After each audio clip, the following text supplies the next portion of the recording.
بسم اللہ الرحمن الرحیم۔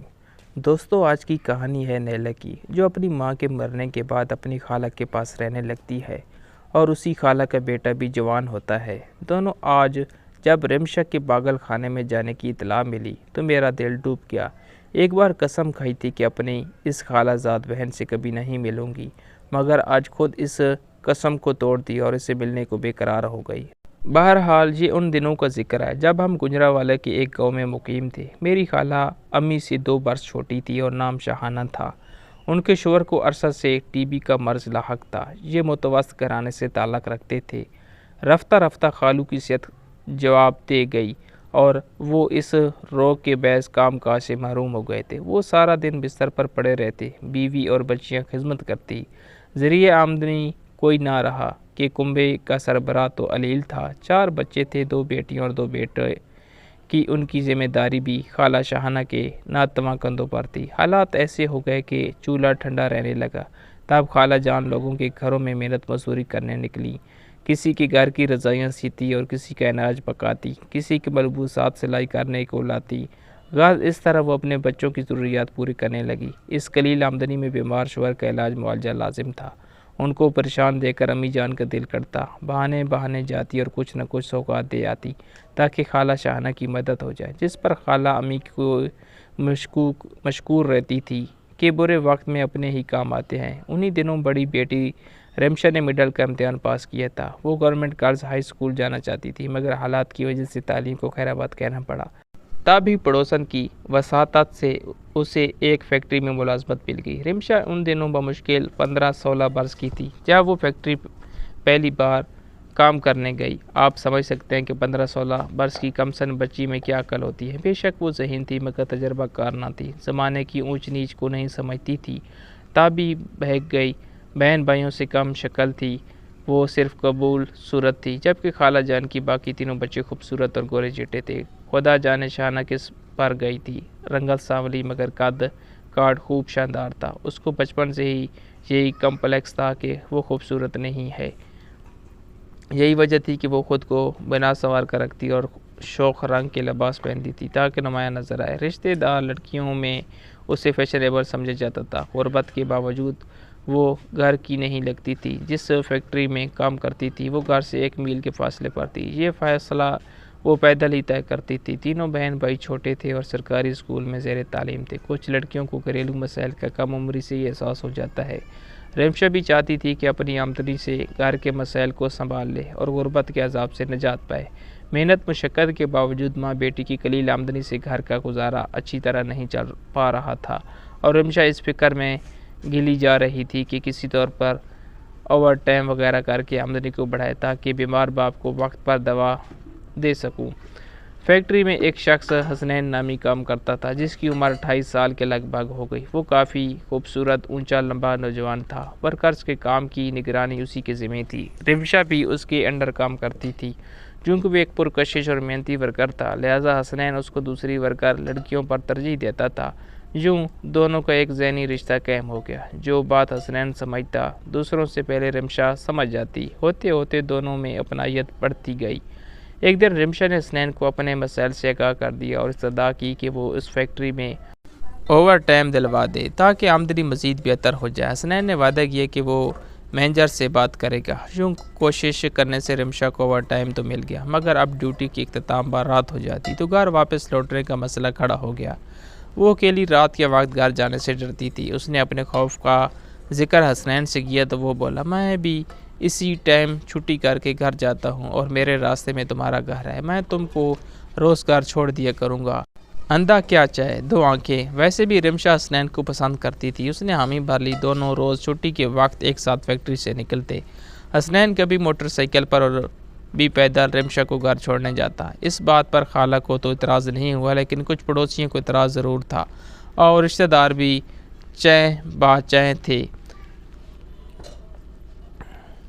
جن میں میرے والدین بھی شامل تھے۔ ان کو اعتراض تھا کہ رمشا ایک غیر لڑکے کے ساتھ کیوں موٹر سائیکل پر گھر آتی ہے۔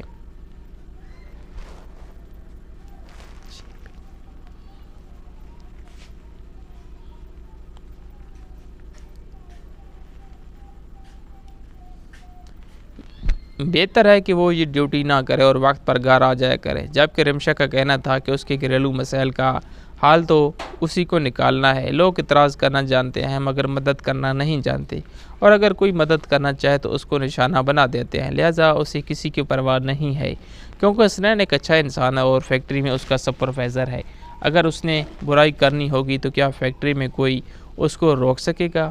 بڑی باتیں ہوئیں، مگر رمشا نے ہر کسی کے اعتراض اور بدگمانی کو پس پش ڈال دیا، کیونکہ اس کو اپنے کنبے کے دن بدن بدلنے کا جنون تھا، جو قسم پرستی کی زندگی گزار رہا تھا، جبکہ باقی رشتہ دار کھاتے پیتے اور خوشحال تھے۔ ان کی خوشحالی اسے احساس کمتری کے سمندر میں دھکیل دیتی تھی۔ جب دو جوان لڑکا اور لڑکی ملتے ہیں تو آپس میں اپنائیت لازم ہو جاتی ہے۔ مخالف جنس کی صورت میں اپنائیت کوئی دوسرا رخ بھی اختیار کر سکتی ہے۔ رمشا اپنے سپروائزر کو گھر کا حال احوال بتاتی تو غم زدہ بھی ہو جاتی تھی۔ اس کی غم زدگی حسنین کا دل کو اداس کر دیا کرتی تھی، یوں وہ اس کا اور زیادہ خیال کرنے لگا۔ ادھر رمشا کو اس شخص کا اس نے اخلاق ہی نہیں، گورا رنگ اور دلکش نقوش پسند تھی، کیونکہ وہ حسن پرست تھی۔ وہ خود بچپن سے اس احساس سے کمتری کا شکار تھی، تب بھی خوبصورت لوگ اس کی کمزوری تھی۔ خدا جانے کیوں میری اس خالہ زاد کو گمان تھا کہ وہ خوبصورت نہیں ہے، حالانکہ وہ لاکھوں لڑکیوں سے اچھی تھی۔ بڑی بڑی آنکھیں، ستواں ناک اور سرو قد، دبلی پتلی رمشا جب چلتی تھی تو کوئی فیشن ماڈل معلوم ہوتی تھی۔ ایک دن وہ موڑ آ گیا جب رمشا اور حسنین ایک دوسرے کے بغیر نہ رہ سکتے تھے۔ وہ گھر میں خالو جان کی عادت کے بہانے آ جاتا اور ان کو دوائیں دیے جاتا تھا، جس کی وجہ سے خالہ جان بھی اس کی عزت کرنے لگی تھی۔ بہرحال جب ان کی دوستی محبت میں بدلنے لگی تو یہ شادی کے خواب دیکھنے لگے۔ ایک دن موقع دیکھ کر رمشا نے اپنے گھر والوں سے بات کی۔ پہلے تو والدین خفا ہوئے، مگر جب کوئی دوسرا مناسب رشتہ نہ ملا تو حسنین کے رشتے پر غور کیا۔ بات چیت ہونے لگی۔ حسنین کے گھر والے رمشا کو دیکھنے آئے تو منگنی کی تاریخ دے کر چلے گئے۔ اس کی خوشی کی انتہا نہ رہی، کیونکہ اس کی زندگی کی آرزو پوری ہو رہی تھی۔ وہ بہت خوش تھی۔ اچانک ایک دن خالہ جان نے سوچا کہ حسنین کے گھر جائیں تاکہ شادی کے بارے میں معلومات طے کریں۔ انہوں نے امی سے بات کی اور دونوں وہاں چلی گئی۔ اس روز حسنین فیکٹری سے چھٹی پر تھا۔ جو ہی خالہ اور امی اس کے گھر کے اندر داخل ہوئیں، ان کے ارمانوں کا جنازہ نکل گیا۔ حسنین صحن میں جولپ پر نشے میں چور پڑا تھا اور صحن میں 2 عدد ننگ دڑنگے بچے گھوم رہے تھے، جبکہ اس کی بیوی سر پر پٹی باندھے چولہے کے پاس بیٹھی کچھ پکا رہی تھی۔ حسنین کی ماں موجود نہ تھی۔ امی نے ان کا پوچھا تو اس عورت نے بتایا، میری ساس لڑ کر بیٹی کے گھر چلی گئی ہے، کیونکہ وہ مجھے گھر لانا نہیں چاہتی تھی۔ اس کا اصرار ہے کہ حسنین مجھے طلاق دے، لیکن میں طلاق نہیں لینا چاہتی کیونکہ میں بچوں کی ماں ہوں۔ انہوں نے جھگڑا کر کے مجھ کو گھر سے نکال دیا تھا۔ بڑی مشکل سے میرے والدین ہاتھ پاؤں جوڑ کر مجھے چھوڑ گئے ہیں۔ امی اور خالہ حیرت سے اس عورت کا منہ تک رہی تھی۔ وہ اسی وقت پلٹ آئی اور منگنی توڑ دی۔ رمشا نے احوال سنا تو اس کے تمام خواب چکنا چور ہو گئے۔ وہ فیکٹری جا کر حسنین سے خوب لڑی اور پھر خاموشی اختیار کر لی۔ اب وہ ہنستی تھی اور نہ کسی سے بات کرتی تھی، گمسم رہتی تھی۔ کھانا پینا بھی برائے نام رہ گیا۔ رنگت پیلی پڑتی جا رہی تھی۔ در حقیقت اس کو حسنین سے اس قدر دھوکے کی توقع نہ تھی۔ اس نے خود کو کنوارا زہر کر کے رمشا کو اپنے پیار کے جال میں پھنسایا اور پھر بیوی کو جھگڑا کر کے گھر سے چلتا کر دیا۔ اس کا ارادہ بیوی کو طلاق دینے کا تھا، لیکن کچھ رشتہ داروں نے بیچ میں بڑھ کر معاملہ رفع دفع کرا دیا۔ تاہم رشتہ کے ساتھ دوسری شادی نہ کر سکنے پر وہ بھی صدمے سے نڈال تھا۔ رد عمل کے طور پر اپنی بیوی سے اور برا سلوک کرتا تھا۔ رمشا کا حال دیکھ کر اس کی ماں نے سوچا کہ اس کی شادی کر دی جائے۔ خالہ جان بیچاری تو اس واقعے سے بے حد رنجیدہ اور حواس باختہ ہو رہی تھی۔ بار بار آنسو ان کی آنکھوں سے ٹپک پڑتے تھے۔ بہن کی رنجیدہ دیکھ کر امی کا دل پسیج گیا۔ خالہ جان سے بھائی کاشف کے لیے بات کر دی کہ غیروں سے اپنے بھلے ہوتے ہیں، ہم بہنیں ہیں، آپس میں ایک دوسرے کے دکھ سکھ کی شریک ہو جائیں گی۔ خالہ تو دل سے چاہتی تھی، لیکن رمشا نے یہ کہہ کر انکار کر دیا کہ کاشف خوبصورت نہیں ہے اور اس کا قد بھی چھوٹا ہے، جبکہ مجھے ایسے جیون ساتھی کی آرزو ہے جس کا قد لمبا ہو اور وہ خوبصورت بھی ہو۔ ہم لوگ کیونکہ گاؤں میں رہتے تھے، لہٰذا رمشا کو یہ بھی اعتراض تھا کہ ہم میں شہری خوبو کم ہے اور پینڈو ٹائپ زیادہ ہے۔ حالانکہ میرے بھائی جان کاشف سعودیہ میں تھے اور اچھی جاب کر رہے تھے اور ہمارے گھر کے حالات بھی بہت اچھے تھے۔ بلا شبہ نادان رمشا کو اس سے بہتر رشتہ نہیں مل سکتا تھا۔ امی کو رمشا کے انکار کا بہت دکھ ہوا اور اس سے زیادہ کاشف بھائی مایوس ہوئے، کیونکہ انہوں نے خالہ کی مصیبت بھری زندگی دیکھتے ہوئے ان کی مدد کا ذہن بنا لیا تھا۔ یوں رمشا ان کو بھی اچھی لگتی تھی۔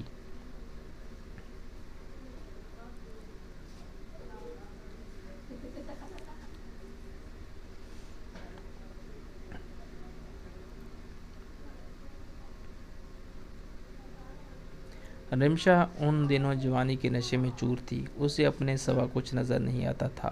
کچھ عرصے بعد عامر نامی ایک شخص کا رشتہ آ گیا۔ وہ میری خالہ زاد سے 10 سال بڑا تھا، لیکن اس میں شک نہیں کہ کافی خوبصورت تھا، بالکل فلمی ہیرو لگتا تھا۔ نیلی آنکھیں، گورا رنگ اور قد 6 فٹ سے اوپر تھا۔ رمشا تو اس کی ایک جھلک دیکھ کر مر مٹی، عمروں کی فرق کا بھی خیال نہیں کیا اور ہاں کہہ دیے۔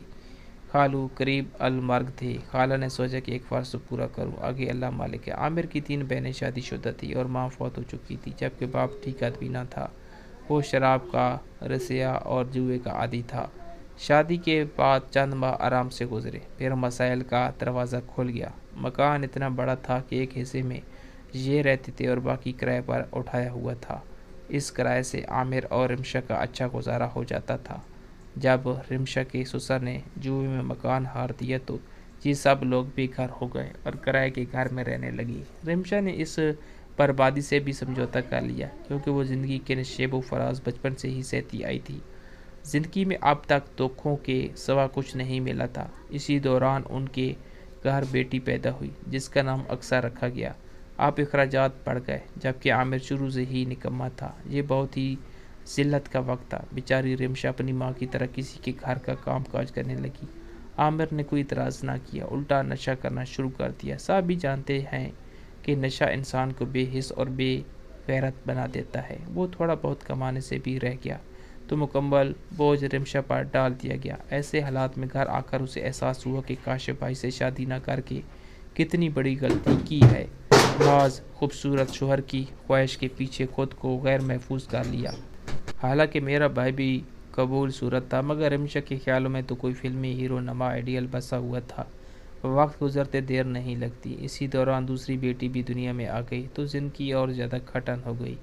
خالہ جان خود مسائل میں گری ہوئی تھی۔ وہ بیٹی کی مدد نہیں کر سکتی تھی، اس کو اپنی مدد آپ کے تحت ہی جینا مرنا تھا اور 2 بچیاں بھی پالنا تھی۔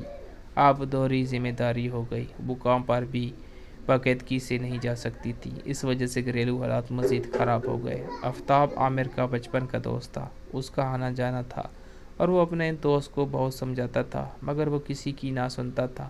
ایک روز مالک مکان گھر آیا اور زور زور سے دروازہ پیٹنے لگا۔ وہ کرائے کا مطالبہ کر رہا تھا۔ رمشا گھبرا گئی، وہ دروازے پر کھڑی اسے مہلت مانگ رہی تھی۔ اسی دوران آفتاب آ گیا۔ عامر گھر پر موجود نہ تھا اور رمشا کے گڑ گڑانے سے آفتاب کو افسوس ہوا۔ اس نے مالک مکان کو کرایہ دیا اور گھر سے چلا گیا۔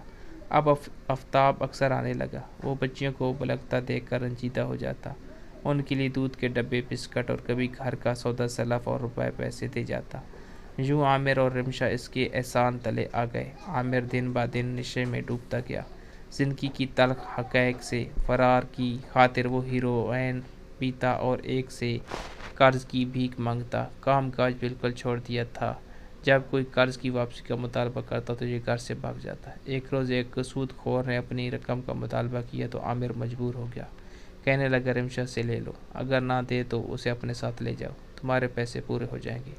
وہ بدمعاش گھر کے اندر آ گیا۔ رمشا سے کہا رقم دو یا میرے ساتھ چلو، کیونکہ تیرے شوہر نے اجازت دے دی ہے۔ بدمعاش کے بدلتے تیور اور سرخ آنکھیں دیکھ کر وہ ڈر گئی اور گھر سے نکل کر اپنی عزت بچائی۔ وہ سر پٹ گلی میں بھاگ رہی تھی کہ سامنے آتے ہی شخص سے ٹکرا گئی، اور وہ شخص آفتاب تھا جو اس کے گھر آ رہا تھا۔ رمشا کو یوں دیوانہ وار گلی میں بھاگتے دیکھ کر حیران ہوا، رو کر پوچھا کہ کیا بات ہے، کیا ہوا ہے تم کو؟ رمشا نے روتے ہوئے بات بتائی۔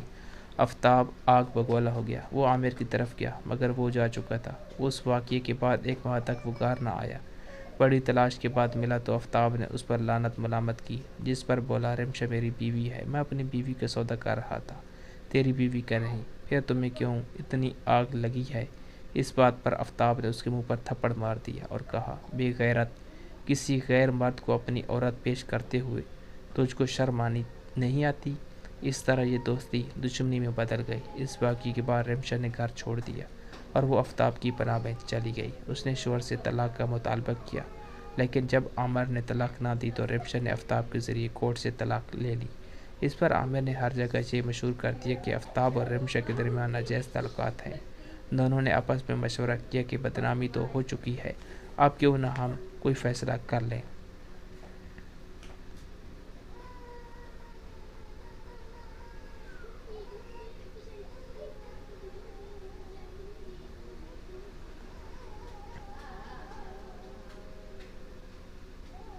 تمہارے بچوں کو اور تمہیں سہارے کی ضرورت ہے، ہم نکاح کر لیتے ہیں تو دنیا کی زبانیں خاموش ہو جائیں گی۔ آفتاب کی بات مان کر رمشا نے اس کے ساتھ نکاح کر لیا، کیونکہ اس کے سوا دونوں کے پاس کوئی دوسرا راستہ نہیں تھا۔ رمشا کو ماں کی آغوش کے بعد کوئی دوسری آغوش نہ ملی۔ وہ سسک کر زندگی گزار رہی تھی۔ آفتاب کے گھر آ کر اس کو سکون ملا، مگر وہ عامر سے ابھی تک خوفزدہ تھی کہ اس کی 2 بیٹیاں ان کے پاس تھیں اور وہ برے لوگوں میں اٹھنے بیٹھنے لگا تھا۔ کئی بار اس نے بچیوں کو اٹھا لے جانے کی دھمکیاں دی تھی، مگر قدرت نے اس خوف کو ہمیشہ کے لیے صاف ہستی سے ہی یوں نابود کیا کہ عامر کے ایک جرائم پیشہ گروہ سے مراسم ہو گئے اور وہ اس کی گینگ میں ملوث ڈکیتی میں مارا گیا۔ تاہم کچھ عرصے تک یہ الزام بھی آفتاب اور رمشا کے سر رہا کہ انہوں نے اپنے راستے سے ہٹانے کے لیے اسے قتل کرایا ہے۔ رمشا سے شادی کے بعد آفتاب کے گھر والوں نے اس کے ساتھ قطع تعلق کر لیا، خرچہ وغیرہ دینا بند کر دیا اور بھائیوں نے اس کو کاروبار اور دکان سے نکال دیا، کیونکہ وہ اس کی شادی اپنے خاندان کی لڑکی سے کرانا چاہتے تھے جو اس کی بچپن کی منگیتر تھی اور ماں کی بھانجی تھی۔ اس صدمے سے ماں فوت ہو گئی تو ہر ایک نے کہا کہ رمشا بڑی منحوس ہے، اس کی وجہ سے ماں فوت ہوئی ہے۔ ایک مرتبہ پھر وہ حالات کے دورہ پر کھڑی تھی، فریاد کرتی تو کسے؟ ماں بے بسی کی تصویر تھی۔ باپ کو ٹی بی نکل گئی، بہن بھائی اس کے دکھ بانٹنے کے قابل نہ تھے، اس جہاں میں اس کا کوئی نہ تھا سوائے امی جان اور کاشف بھائی کے، جن کو وہ نخوت بھرے دنوں میں ٹھکرا چکی تھی۔ تب ہی میں نے بھی قسم کھائی تھی کہ اس مغرور لڑکی سے اب کبھی نہ ملوں گی۔ رمشا نے اپنے لفظ ہی لی، اپنے ہر معاملہ خدا پر چھوڑ دیا، مگر شاید کچھ لوگ بری قسمت لے کر اس دنیا میں آتے ہیں۔ رفتہ رفتہ حالات خراب ہونے لگے۔ آفتاب کا سب سرمایہ بھائیوں کے قبضے میں تھا، وہ کوئی بزنس بھی نہیں کر سکتا تھا اور بھائیوں کی یہی شرط تھی کہ رمشا کو طلاق دو پھر روپیہ دیں گے۔ بس پھر ہونا یہی تھا کہ رمشا اور آفتاب آپس میں جھگڑنے لگے۔ اب وہ خرچے کے لیے کہتی تو جواب ملتا کہ تمہاری وجہ سے میرا خرچہ بند ہوا ہے اور اس حال پر آ گیا ہوں۔ عامر نے کبھی اس پر ہاتھ نہ اٹھایا، مگر آفتاب نے یہ حد بھی کر دی۔ وہ اس بات پر مارتا، 4 بچوں کی زنجیر نے رمشا کو لاچار کر دیا تھا۔ آفتاب اب ستیلے بچوں پر ظلم کرتا اور وہ کسی سے شکوہ نہ کر سکتی، کیونکہ یہ کانٹے خود اس نے اپنی راہ میں بچھائے تھے۔ وہ ہر پل اپنی قسمت کو کوستی، اپنے پرائے سب ہی نے اسے منہ موڑ لیا تھا۔ ان کے نزدیک وہ شوہر کی قاتل ایک بدچلن عورت تھی جو محبوب کی خاطر گھر چھوڑ گئی تھی۔ وہ گہری دلدل میں پھنس گئی تھی، نکلنے کا کوئی راستہ نہ رہا تھا۔ اب رونے دھونے اور سسکیوں کے سوا کچھ چارہ نہ تھا۔ پہلی سی ہمت بھی نہ رہی تھی کہ حالات کا ڈٹ کر مقابلہ کرتی۔ ادھر آفتاب کی اجازت نہ تھی کہ کسی سے ملے یا کسی کے گھر جائے۔ گھر کے اندر گھٹ گھٹ کر وہ ذہنی مریض بنتی جا رہی تھی۔ جب کوئی حل نہ نکلا وہ بھوکی پیاسی گھر میں بستر مرگ پر پڑی موت کا انتظار کرنے لگی۔ تبھی ایک روز خالہ شاہانہ جا کر اس کی دونوں بچیوں کو لے آئی، کیونکہ وہ پڑوسیوں نے ان کو فون کیا تھا کہ تمہاری بیٹی اور داماد میں بہت جھگڑا ہوتا ہے، لہٰذا بیٹی کے لیے پہلے خاوند کی بچیاں لے جاؤ، ایسا نہ ہو ان بچیوں کو نقصان ہو، کیونکہ یہ بھوکی پیاسی رہتی ہے۔ آفتاب کی 2 بچیاں اس کی بڑی بہن آ کر لے گئی اور رمشا گھر میں اکیلی رہ گئی۔ اب اس کے رونے کی آواز آتی اور پڑوس والے سن کر افسوس کرتے۔ رفتہ رفتہ وہ چیخ چلانے لگی اور اس پر ہسٹریائی انداز کے دورے پڑنے لگے۔ ایک روز اس کے چیخنے چلانے سے تنگ آ کر آفتاب نے اس کے سر پر کوئی سخت چیز دے ماری، جس سے اس کی نظر ختم ہو گئی اور آواز بھی بند ہو گئی۔ اب وہ ایک لاش کی طرح بستر پر پڑی آخری سانسیں گن رہی تھی۔ ان حالات کا علم کسی طرح حسنین کو ہوا تو ایک روز وہ رمشا کو دیکھنے اس کے گھر پہنچا۔ اس وقت آفتاب گھر پر نہیں تھا۔ رمشا کی ایسی حالت دیکھ کر وہ رونے لگا اور اس نے مجھے فون کیا۔ امی جان اسی وقت کاشف بھائی کو لے کر گئیں اور شاہانہ خالہ کو بھی منا کر ساتھ لے لیا۔ سب نے ایمبولینس میں ڈالا اور اسپتال میں داخل کرا دیا۔ کچھ دن زیر علاج رہ کر وہ دیکھنے لگی مگر بہکی بہکی باتیں کرتی. وہ اپنے بچوں کو پکارتی اور کہتی کہ وہ مر گئے ہیں. ذہنی حالت ایسی تھی کہ ڈاکٹر نے اس کو ذہنی امراض کے اسپتال بھجوانے کا مشورہ دیا اور رمشا کو ذہنی امراض کے اسپتال، جن کو عرف عام میں پاگل خانہ کہا جاتا ہے، بھجوا دیا گیا. امی روز جاتی تھی، کاشف بھائی بھی جاتے تھے اور آ کر حالات بتاتے تھے. میں رمشا کا حال سن کر دکھی ہوتی مگر جاتی نہ تھی، کیونکہ قسم کھائی تھی کہ کبھی اس کی صورت نہیں دیکھوں گی.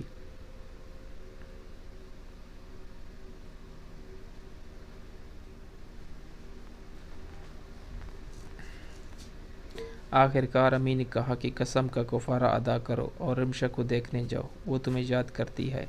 جب میں وہاں گئی تو اس کی حالت دیکھ کر میرے پیروں تلے سے زمین نکل گئی، کیونکہ اس کا سر گنجا تھا اور صورت پر وحشت برس رہی تھی. مجھ کو پہلی نظر میں اسے دیکھ کر ڈر لگنے لگا اور میں جہاں کھڑی تھی وہیں جم کر رہ گئی. تاہم اس نے چھلانگ لگا کر مجھے آ لیا اور میرے گلے سے چمٹ گئی. بولی، راشی ڈرو نہیں، میں اب بالکل ٹھیک ہوں اور ہر بات سوچ اور سمجھ سکتی ہوں. میری یہ حالت ان لوگوں نے کی ہے، شاید مجھے جیسے مریضوں کا علاج یوں ہی ہوتا ہے. تم بہت جلد مکمل طور پر اچھی ہو جاؤ گی، پھر میں تم کو اپنے گھر لے جاؤں گی. وعدہ کرتی ہوں تم مجھ کو میرے بچوں سے ملاؤ گی. وعدہ رہا. میں نے اس کے بڑے ہوئے ہاتھ کو تھام لیا جب اس نے کہا، وعدہ کرو کہ روز آیا کرو گی. یہ بھی وعدہ رہا ہے. افسوس کہ اس کی زندگی کے دن تمام ہو چکے تھے اور میں دونوں وعدے نہ نبھا سکی. ایک روز جب نرس اس کو دوا کھلانے لگی، وہ اپنے بستر پر آرام سے آنکھیں موندے پڑی تھی. لگتا تھا سو رہی ہے. اس کو ایسی دوائیں دی جاتی تھی جس سے وہ بھرپور نیند لے تاکہ زندگی کی تلخیشات اور دکھ بھلا کر جی سکے. نرس یہی سمجھی کہ گزشتہ رات جو دوائیں دی تھی یہ اسی کا اثر ہے اور رمشا ابھی تک مدہوش ہے. نرس نے جب کندھا ہلا کر نام پکارا تو رمشا کوئی جواب نہ دیا اور حرکت بھی نہ کی، بلکہ اس کا سر ایک طرف لڑک گیا جیسا کہ بے جان لوگوں کا سر ڈھلک جاتا ہے. نرس نے غور سے اس کے پپٹے کھول کر دیکھا اور ڈاکٹر کو بلا لائی، جس نے تصدیق کر دی کہ رمشا زندگی کے دکھوں سے جان چھڑا کر اس ظالم دنیا سے بہت دور آگے جا چکی ہے. جب اس کی موت کی خبر سنی میں سکتے میں رہ گئی اور آنسو آنکھوں سے بہنے لگے. دکھ تھا تو یہ کہ اے کاش میں اسے بچیوں سے ایک بار ملا دیتی آخر بار، مگر سب ہی کہتے کہ ابھی نہیں. بچیاں ماں کو اس حال میں دیکھیں گی تو ڈر جائیں گی. وہ ہمیشہ یہی سوچیں گی کہ ان کی ماں پاگل تھی. حالانکہ رمشا جتنی بھی پاگل تھی وہ ایک لمحے کو بھی اپنی بچیوں کو نہ بولتی تھی. ہمارے وطن میں غربت کی شرح بہت بڑھ گئی ہے اور جو طبقہ عوام کی غربت کی لکیر سے نیچے زندگی گزارنے پر مجبور کر رہا ہے. دراصل رمشا اور ایسے بہت سے معصوم انسانوں کا اصل قاتل وہی طبقہ ہے. شاید ان لوگوں کو خوف خدا نہیں ہے، کیونکہ جرائم اور ذہنی امراض کی ایک بڑی وجہ غربت بھی ہے. رمشا کی 2 بچیاں خالہ جان کے پاس ہیں اور 2 کا پتہ نہیں. یقیناً ان کو ان کی دادیال والوں نے پالا ہوگا، کیونکہ وہ بیٹیاں آفتاب سے تھیں. لہٰذا خالہ جان نے ان سے ملنے کی کوشش نہیں کی، کیونکہ وہ آفتاب سے اب کوئی واسطہ نہیں رکھنا چاہتی. خدا ایسی تقدیر کسی کی نہ بنائے جیسی رمشا کی تھی. امی اور خالہ کہتی ہیں تو میں سوچتی ہوں کہ اگر رمشا میرے بھائی کاشف کا رشتہ قبول کر لیتی تو کیا پھر بھی اس کی تقدیر ایسی ہی ہوتی؟ شاید نہیں. بے شک ہوتا تو وہی جو قسمت میں لکھا ہے، لیکن انسان کا اپنا بھی کردار ہوتا ہے. اپنی قسمت بدلنے میں اپنے حالات کو اچھا یا برا انسان خود بھی بناتا ہے. اپنے فیصلوں سے آپ کیا کہتے ہیں، اس بارے میں کمنٹ باکس میں ضرور بتائیں. باقی اللہ تعالیٰ سے دعا ہے کہ اللہ بیٹیاں ضرور دے لیکن ان کے نصیب اچھے کرے. آمین. دوستو، کیسی لگی آج کی کہانی اور آج کی کہانی سے آپ نے کیا سبق سیکھا، کمنٹ باکس میں ضرور بتائیں. اللہ حافظ.